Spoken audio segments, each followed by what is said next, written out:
Hello, I'm Luke Ergid, and I'm here with Roseanne Nisus. and today, Roseanne, I want to ask you some questions regarding being a mother of a neurodivergent child. Okay. Before we get into anything, tell me about your son and who he is as a person. My son, Luke Ergood, he is 22 years old and he is kind. He is smart. He's very moral. He's very family oriented. He's a hard worker. He wants to learn and he wants what anybody else wants. He wants a life. He wants independence and he just wants to be given the same opportunities that everybody else does to be able to achieve his goals and live his life under his own terms. All right. Now, what are some things he absolutely loves or is obsessed with right now? Well, he loves TV.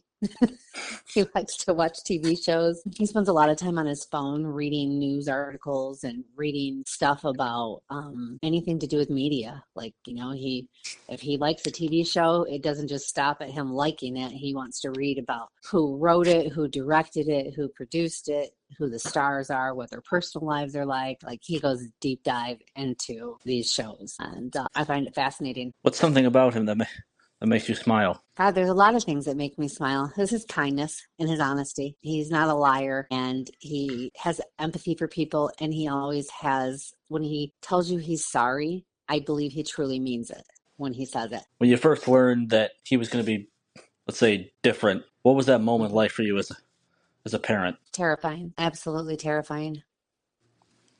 And to be honest, at first, because I did find out about it when I was pregnant with him, my whole journey with him, just become his advocate and do anything and everything that I could to make sure that he had a quality of life that would make him happy. How has your understanding of your child's condition changed over time? It's changed because there's been more research, more awareness that, for instance, when I found out, it was 2003 and there was little to no information available about his syndrome.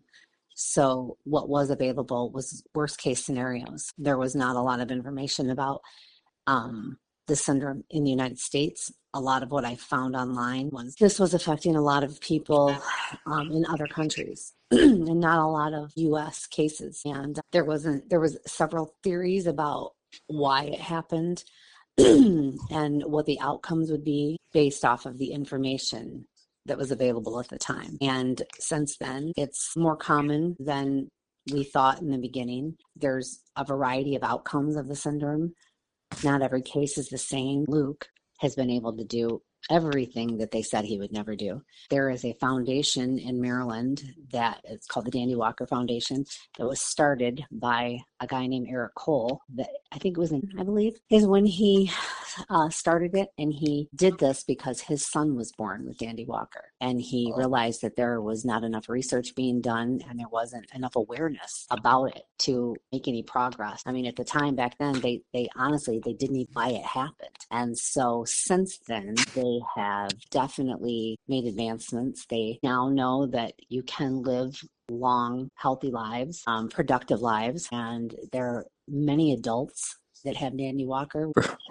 For people who don't know, what is it really like when you had to go through an IEP meeting? Oh, it depended on the year. I mean, I had 13 years of IEP meetings for Luke, and no one was the same. I would say they were sometimes rather emotional for me in elementary. Thank you so much for sharing your experience. Thank you for having me. And with that, this is Luke Ergood. Good night.